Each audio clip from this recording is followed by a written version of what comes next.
Fala pessoal, hoje eu quero falar um pouco sobre as minhas previsões para a Copa do Mundo de 2026. Esse vídeo tô mais fazendo para depois que terminar a Copa voltar aqui e ver se eu acertei alguma coisa, se eu mais errei.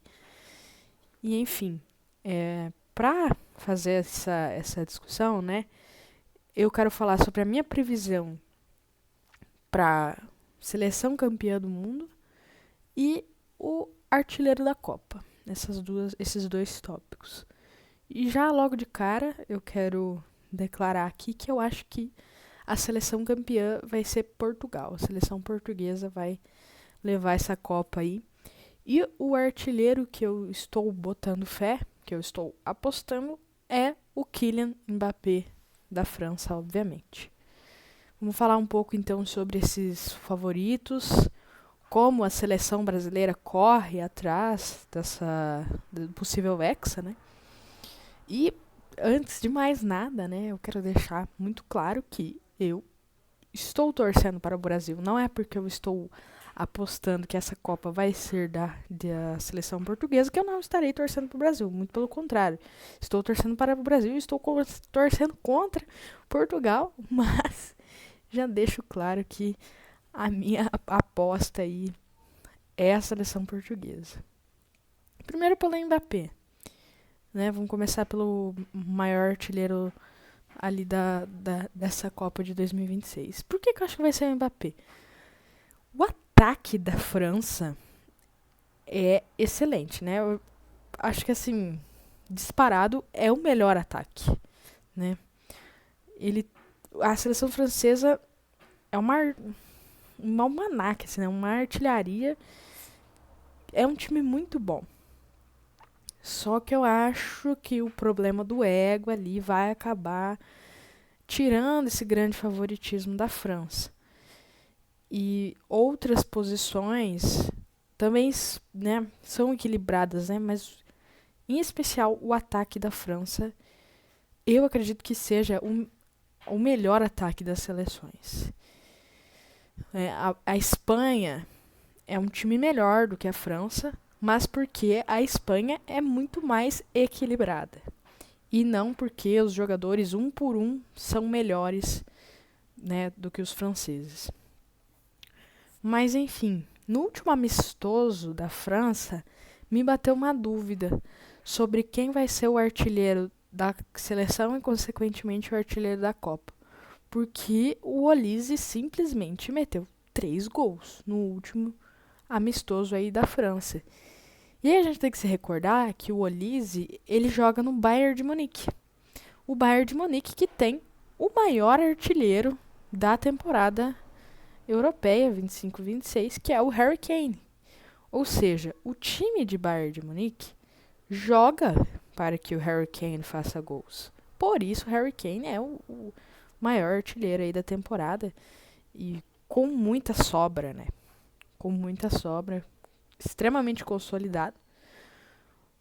E o segundo maior artilheiro é o Kylian Mbappé. E aí a gente tem que reparar que essa diferença de gols ela se justifica claramente, primeiro, porque o campeonato alemão é um campeonato muito diferente do campeonato espanhol. O campeonato alemão é, tradicionalmente, um campeonato com mais gols.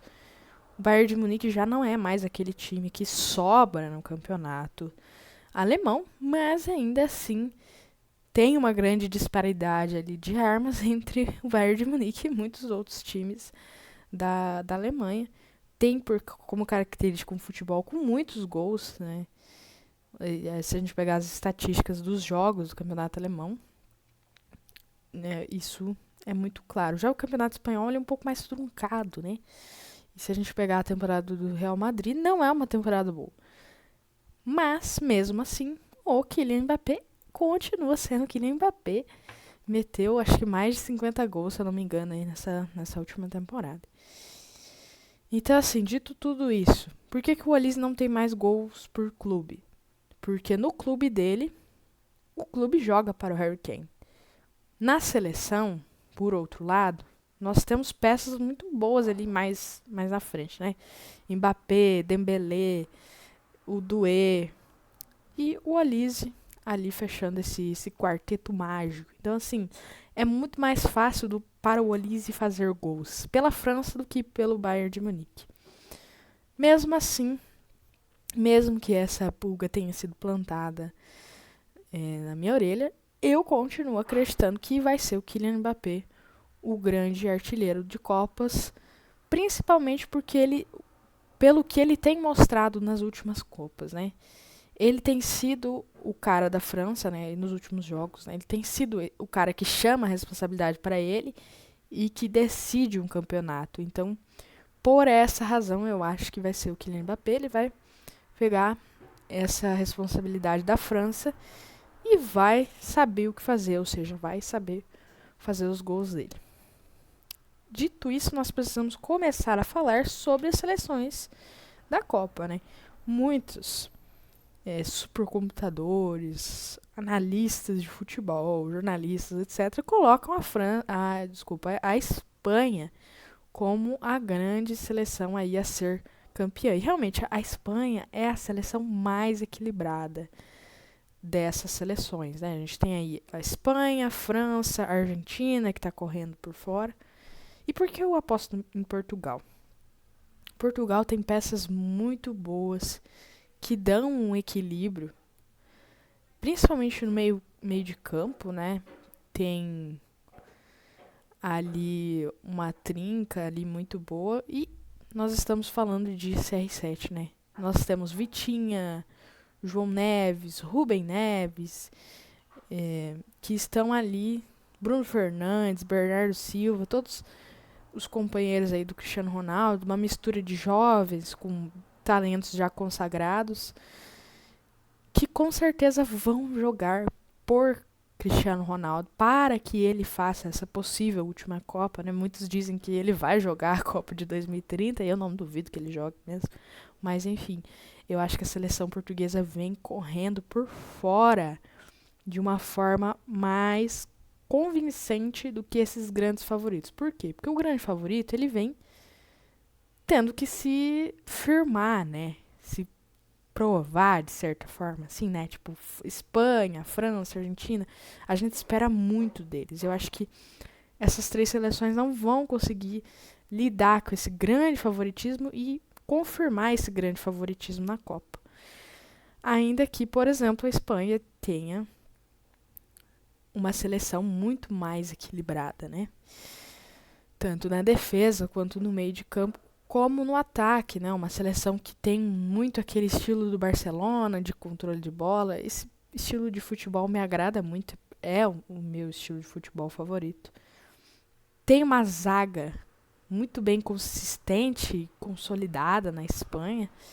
Tem o goleiro, né? O goleiro titular da Espanha é o Unai Simón. Não é o melhor goleiro da Espanha, né? Tem Diego Raya, por exemplo, né? Mas, enfim. Tem um meio de campo excelente. Pedri, Rodri, Fabian Ruiz, muito equilibrado. E quando a gente chega no ataque, né? Simplesmente Lamine Yamal, que está se recuperando de uma lesão. Não vai jogar nos primeiros jogos aí da Copa. Nico Williams do outro lado aí para fechar esse ataque que tem esse brilho, né? Esse brilho do drible, enfim. É uma seleção muito bem equilibrada, muito bem posta, a seleção da Espanha. E a seleção da França, né, gente, não há o que se falar. É uma seleção muito grande mesmo em todas as posições, digamos assim. Até o goleiro é um excelente goleiro. Mas eu acho que pega um pouco esse negócio do grande favorito, né? Do favoritismo. Não sei se vão conseguir se firmar nesse contexto. E é nesse sentido que a Argentina também vem, né? A Argentina tem bons jogadores aí. Mas no ciclo da Argentina não tem grandes confrontos que a gente possa observar e falar, olha, o time continua jogando da mesma forma que 2022, ou o time mudou as características, mesmo não tendo mudando tantas peças, né? E assim, a gente tem que lembrar também, no time da Argentina, né? Não vamos desdenhar completamente do time da Argentina, porque a gente tem Lionel Messi, né?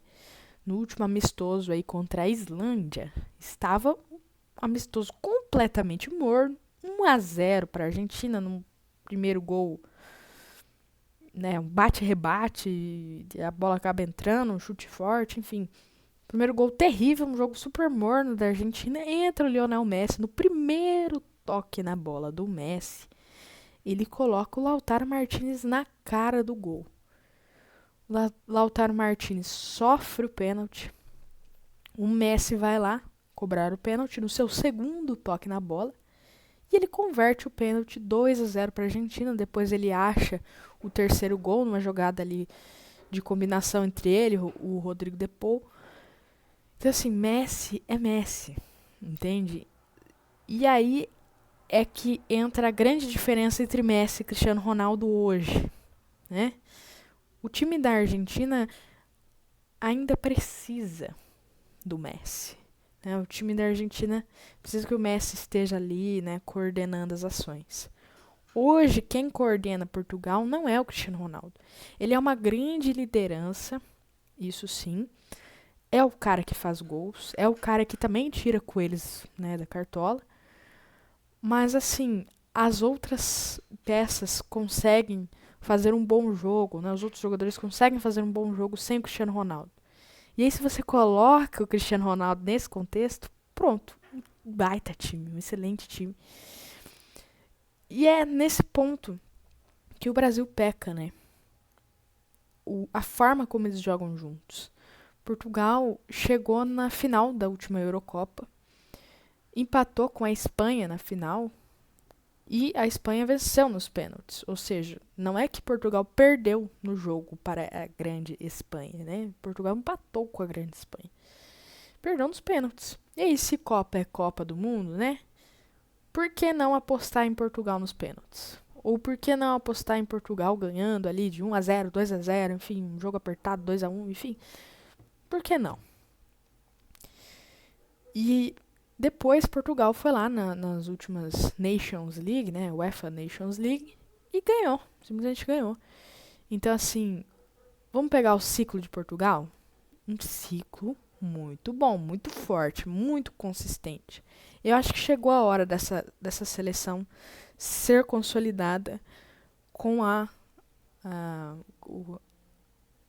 a vitória ali na Copa do Mundo, né? Esse grande campeonato.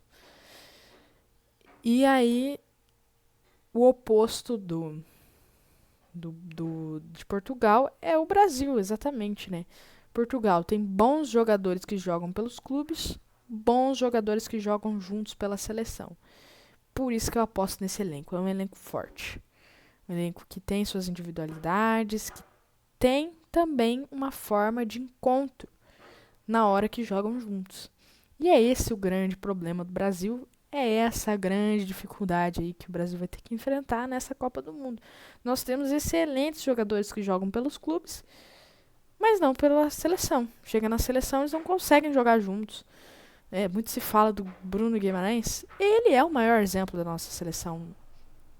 Um jogador que sempre jogou muito pelo clube dele, mas que chega na seleção parece que não mostra tanto, né?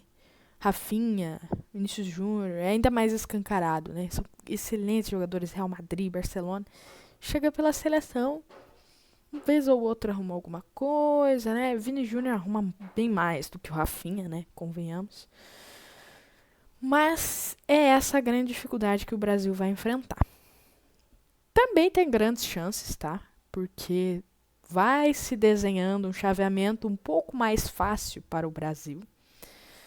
Se as coisas seguirem a lógica, provavelmente Espanha e Portugal podem se encontrar antes da final.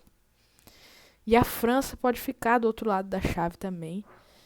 E o Brasil acabar encarando o Japão, Holanda, que são seleções que estão ali no mesmo nível do Brasil e que o Brasil pode, né, mostrar melhor do que essas seleções.